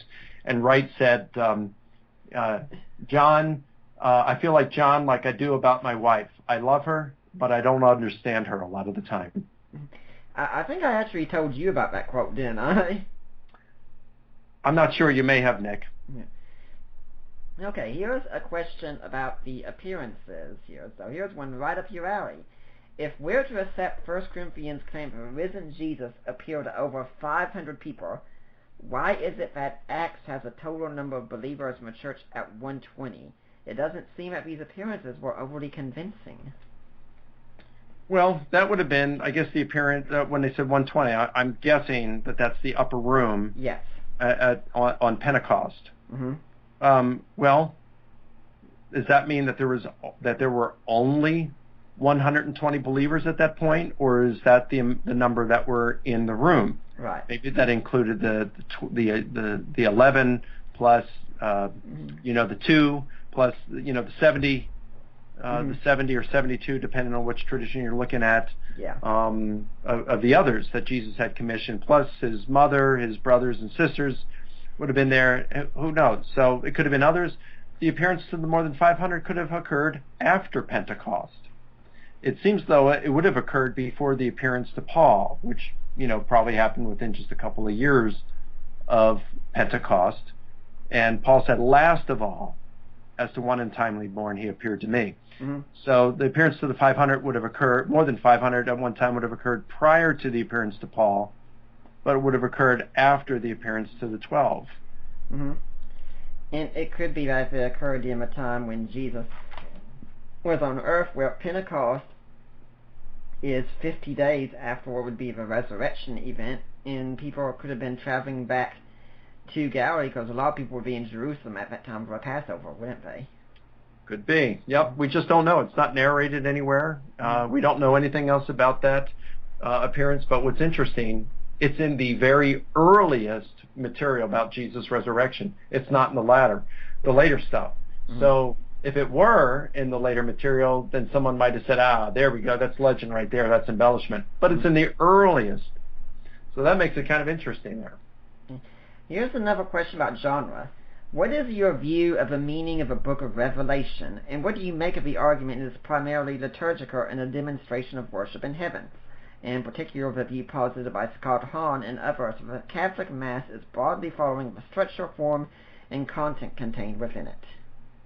Great question. I don't know. I've not been a student of Revelation. About all I could say about Revelation is, I used to embrace the pre-tribulation view, the stuff that you see in the, what was the name of that series? Left Behind. The Left Behind series. I held that for, several decades. And then about 10 years ago, a little more than 10 years ago, I was preparing for a debate, and I was studying the Son of Man stuff that you find in the Gospels. And I found that First Enoch is quoted, mentioned in the book of Jude in the New Testament, the letter of Jude. So you've got First Enoch. When you read that, you read the similitudes of Enoch. It's referring to the Son of Man figure, like we find about Jesus in the New Testament. He's this divine figure who's worshipped and served as only God is, and etc. And First Enoch reads a lot like Revelation. Fourth Ezra reads a lot like the book of Revelation. And I started to realize, wow, this is a particular genre. It's apocalyptic literature. And then I saw some other verses, and as I studied resurrection and stuff, I thought, wow, these verses from 1 Thessalonians about, the voice of the archangel, the trumpet will sound, dead in Christ will be raised. That's referring to the general resurrection, not the rapture. And then I looked at some of the verses in the Gospels where, two are in the field, one's taking the other's left. Two in bed, one's taking the other's left. Two are grinding at the mill, one's taking the other's left. And the disciples say, to where, Lord? In other words, to where are they taken? And Jesus says, well, where the corpses are, there will the vultures be. Well, it sounds like I don't want to be one of the ones taken. I want to be left behind. Mm-hmm. I think it's Luke's version of the same story. This is like in the days of Noah, that, the people who didn't get in the ark were taken. Mm-hmm. It was Noah and his family who were left behind. Right. They were taken. So it doesn't appear to be, I don't want to be taken according to the Gospels. So, I looked at that and said, no, I don't buy the rapture of the church thing, pre-tribulation rapture of the church. And it appears that Revelation is apocalyptic literature. Now, beyond that, I don't know how to interpret it. Craig Keener has written a commentary on Revelation. Others have written commentaries on Revelation. I have to spend some time on it. I just haven't devoted myself to eschatology. Mm-hmm. As we talked about at the very beginning of this show, there is so much that one can know. I mean, I could devote all of my time to just staying current with the literature written on the Jesus resurrection and interacting with that, and that could be my full-time job. That's how focused this can get. And the more you get into the New Testament, there's just so much. We don't have all this time. Unfortunately, eschatology is something I just haven't investigated, so I can't answer that with more than I've just said. But I'm guessing you're pretty sure we should try to avoid reading Revelation in a literalistic way. Yeah, I don't take it in a literal way, but I don't know how it's supposed to be taken. That doesn't mean that nobody knows. Plenty has been written on this, and those interested should really just take some time and look at the literature, look at all the different opinions, and see what they come out with. Yeah, it's interesting. Our next question is about eschatology again, and for those who don't know, eschatology is the study of final things, end times, and such. And is this the last question then? No, it's our next one. Okay. What does Michael Licona make of Jesus' prediction of the destruction of the temple in Jerusalem? And if possible, I would appreciate a brief additional word on the Church's present use of the Olivet Discourse. Olivet Discourse, Church's present use of it, I don't know. I guess I'd need a more the questioner to ask that with a little more specificity. Maybe he is thinking about the whole Left Behind kind of thing. Yeah. I mean, I just don't take it in that sense. Mm-hmm. How is Jesus going to return? Is he going to return? Yes, I believe Jesus said he's going to return. How is he going to return? I don't know. Or what I mean, what's it going to look like? When's it going to be? I have no idea. If Jesus didn't know the day or hour, I'm certainly not going to know it. And the earliest Christians, including Paul, at least for a while with Paul, before writing 2 Corinthians, by the time you get to the mid-50s, it appeared that these earliest Christians believed that Jesus was coming back in their lifetime. And by the time you got to the mid-50s, Paul was seeming to come to the realization it was probably not going to be within their lifetimes. But there they were, the words of Jesus still echoing in the air at that point. The people who had actually heard him, most of them still alive. And the way they interpreted Jesus was that he was going to come back within their lifetime. It was that clear to them, and then they changed their minds on it. So if they were confused and they were that close, I just don't know that I'm going to be able to know that kind of stuff. Yeah. Do you think the Olivet Discourse, though, is involving in some way the destruction of Jerusalem? Oh, no question about it. No question about that. Yeah, and I think we can definitely add in that we should always be suspicious of people who are claiming to know the date of Jesus' return, or trying to use things such as, say, the establishment of the nation of Israel to try and pinpoint when it is that Jesus is going to return. Well, I think that part is self-evident. There's been so many over the last several decades. I mean, I remember someone, I've got the book on my shelf that said Jesus was coming back in the year 1988. Edgar Whisenant?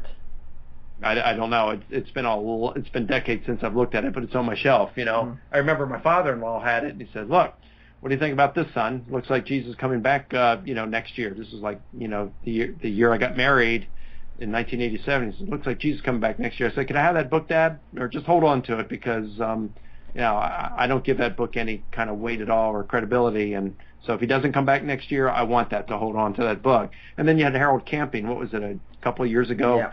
Said Jesus is coming back by midnight on a specific day, and of course he didn't. If Jesus didn't know the day or hour, I don't think that we're going to know it, and or even the general time period.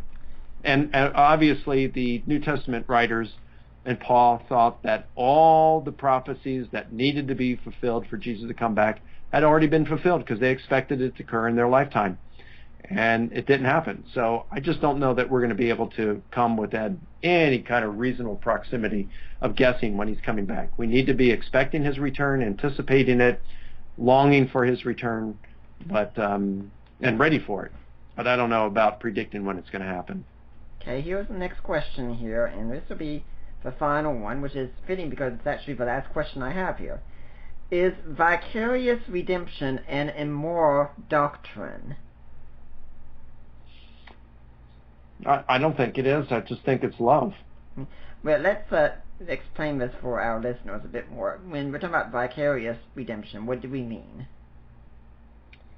Well, the way I understand it would be, like a substitutionary. Right. That Jesus pays the penalty for our sins.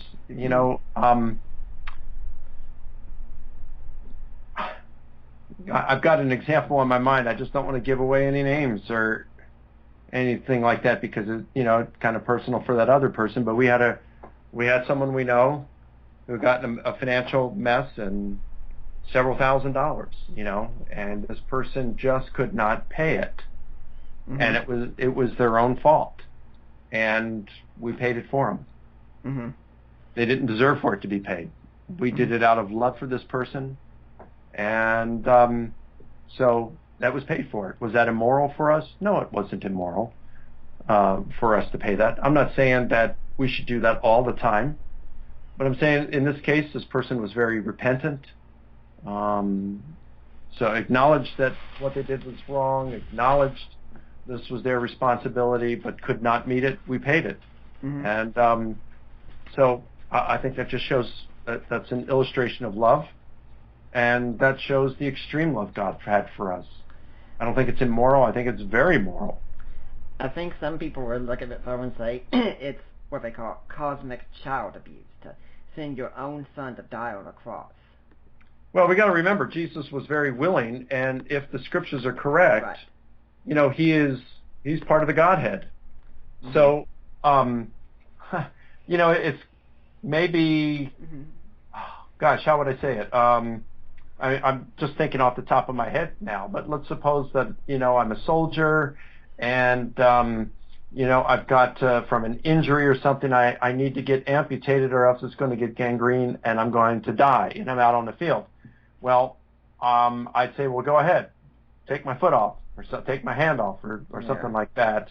But if I'm the hand, I might be going, whoa, what are you talking about? I guess, hey, if at all possible, can't you find some other way to fix this with antibiotics or something? I mean, if you need to take it off, then let's go ahead and take the hand off. But if at all possible, I'd like to avoid this. And that's just Jesus. He was the hand there. But he was willing. So, I mean, I don't see that as, it's not like I would say to my son, Zach, hey, Zach, I want you to go out and be tortured and treated horribly and rejected and killed for a person that I don't even know and care too much about in downtown Atlanta. It's not that way. Yeah. Jesus and the Father were one in essence and their nature and in unity. And so Jesus, of course he didn't want to go through that kind of suffering. Who would? But he was willing to do it out of God's love for us. And I don't see any moral problem with that. I think that's just a misunderstanding about the nature and character of God. Well, Mike, it looks like you've answered all the questions here. I hope this was a fun time for you on here doing this. Oh, this was great, Nick. I always enjoy being on your show. You got a fantastic podcast. I've just had some great people, and I'm just honored to be one of the people you've had on your program. Mm-hmm. Well, if someone wants to find out more about you and all the work that you're doing and such, do you have a blog, a website? Where do they go? Well, you just go to risenjesus.com. I've got videos of my lectures and debates, some short videos, I call them musings, that just take some basic ideas and throw them out there. Some of them are kind of funny and interesting. We've got several articles and things like that. So that's a number of things that they could do to see what I'm up to. Do you have any final message today that you'd like to leave with the Deeper Waters audience? Not in particular, but I appreciate what you're doing, Nick. We're all doing this for the kingdom. The people who are your listeners are probably, most of them are Christians, and they're listening because they're interested in this kind of stuff. And this is really interesting things. I guess I could tell a real short story that was relayed to me by a dear friend of mine named Amy Ponce. Okay. And Amy told me that when she was in college, she doesn't remember a whole lot from a lot of her college days, but she said she remembered Luke Timothy Johnson of Emory University coming and lecturing on the Dead Sea Scrolls. And at the very end of that, he said, studying this kind of stuff is so much fun. And we can look at so many different questions and challenges and problems in this. But at the end of the day, we have to be careful to keep it all in perspective, and that our relationship with Christ is the most important thing. Otherwise, we make the mistake of a man who goes up in the attic, having been married for years, decades, and he goes up in the attic and he finds a book with love letters written between he and his wife, and he sits there reading the love letters all the while, ignoring the gentle knocking at the attic door of his wife who wants to come in and be with him. Mm-hmm. And she said she doesn't remember anything else from that lecture on the Dead Sea Scrolls from decades ago, but she does remember that story. And in that way, we just have to be careful that we keep our focus on our relationship with God and always having that develop. It's fun to research these things and talk about the tough questions. It's a lot of fun. I've devoted my life to it. We'll continue to. And when we get together, that's what we spend a lot of our time doing. Absolutely. But we don't want to neglect our relationship with Christ in the process. Well, Mike, it's been great having you on here again, and I hope we'll see you again here sometime for time number 4. You bet, Nick. I'm always happy to come on. God bless you, son. I'd like to remind everyone that next week we're going to have Glenn Stanton coming on, talking about why marriage matters. So if marriage is important to you, Be listening next week. For now, I'm Nick Peters, and I'm